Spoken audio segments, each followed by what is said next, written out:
যে জায়গাটা আমরা যে জায়গাটিতে এসেছিলাম এটা সাউপাড়া গ্রাম, বেড়িয়াচক ডিমল সাউপাড়া, বেরিয়াচক ডিমল সাউপাড়া, সাউপাড়া গ্রাম। এই গ্রামটা তো পুরো জলমগ্ন হয়ে আছে। এমনিতেই একটু এটা নিচু জায়গা, ফলে অতিবৃষ্টিতে একটা জল প্রবণতা থাকে। তার সঙ্গে এই বাড়তি বন্যার জল, যে জলটা ঢুকিয়ে দেওয়া হয়েছে, সেটা এসে পড়ছে। ফলে এখানে গোটা গ্রামটাই জলবন্দী হয়ে আছেন, খুব সমস্যা।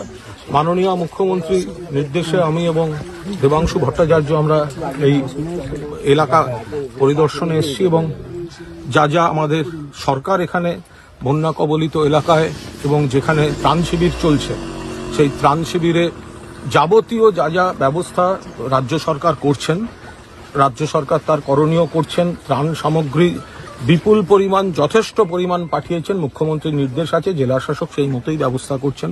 পাশাপাশি আমাদের দল সাংগঠনিকভাবে তারাও যেখানে যা প্রয়োজন তারা সঙ্গে সঙ্গে পাশে দাঁড়াচ্ছে। কিছু সমস্যা আছে যাতে এটা স্থায়ী সমস্যার সমাধান করা যায়।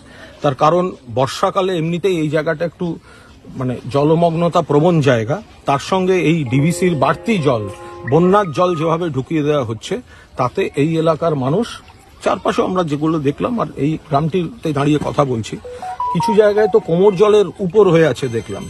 দু একটি বাড়ির মধ্যে ঢুকে আমরা তাদের সঙ্গে কথা বললাম।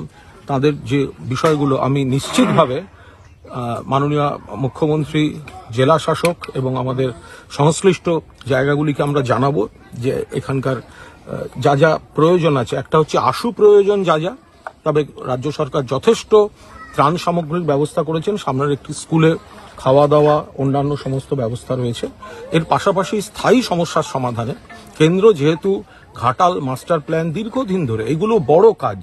দেখুন, কেন্দ্রীয় সরকার তারা বন্যা বা প্রাকৃতিক বিপর্যয় নিয়ন্ত্রণের জন্য ফান্ড থেকে আসামকে টাকা দিচ্ছে, অন্য রাজ্যকে টাকা দিচ্ছে, পশ্চিমবঙ্গকে দিচ্ছে না। অথচ প্রত্যেক বছর ঝাড়খণ্ডের জলে দক্ষিণবঙ্গ ডোবে আর ভুটানের জলে উত্তরবঙ্গ ডোবে। এটাকে স্থায়ীভাবে ঠেকানোর জন্য যে পরিকাঠামো দরকার, যে মাস্টার প্ল্যান দরকার, তাতে হিউজ টাকা দরকার, কেন্দ্রীয় সরকার দিচ্ছে না। সেই জায়গায় দাঁড়িয়ে রাজ্য সরকার, মাননীয় মুখ্যমন্ত্রী বারবার বলেছেন যে তারা আস্তে আস্তে আস্তে আস্তে উদ্যোগ নিয়ে এই কাজগুলো শুরু হবে। ফলে আশু পরিকাঠামোগত যে যে কাজ প্রয়োজন আমরা ফিরে গিয়ে সেগুলো তাদেরকে জানাবো। বিরোধী থেকে দুর্গতদের একাংশ তারা প্রশ্ন করছেন, পাঁশকুড়ায় বন্যা হলো আর উনি কোলাঘাটে গেছেন, বলবেন কোথায়? কারা? বিরোধী থেকে দুর্গত তারা একাংশ প্রশ্ন করছেন, কারা গেছে?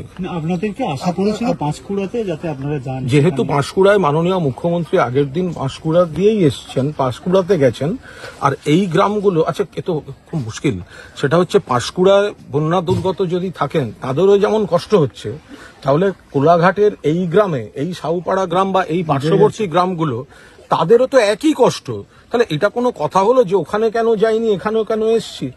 মাননীয় মুখ্যমন্ত্রী আগের দিন বিস্তীর্ণ অঞ্চল তিনি পরিদর্শন করেছেন, পাঁশকুড়াতেও গেছেন। তারপরে তিনি নির্দেশ দেন যে আরো যে বন্যা কবলিত এলাকা রয়েছে সেখানে যেতে। তো এখানেও তো আমার সঙ্গে আপনারা ঢুকলেন না কেন? তো হাঁটু জল তো কম, ওটা তো প্রায় কোমর জলের জায়গায় চলে যাচ্ছে। তো এখানেও তো তাদের মানুষ সমস্যায় রয়েছেন। এদের কথা শোনা, এদের যন্ত্রণাটা দেখা, এদের কি কি সমস্যার সমাধানে দরকার জানা, সেটাও তো আমাদের কর্তব্যের মধ্যেই পড়ে।